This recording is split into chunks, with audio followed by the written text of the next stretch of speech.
136 hadis.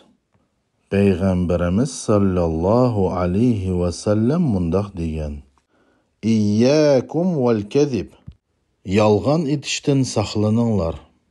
Fa innal keziba yahdi ilal fujur.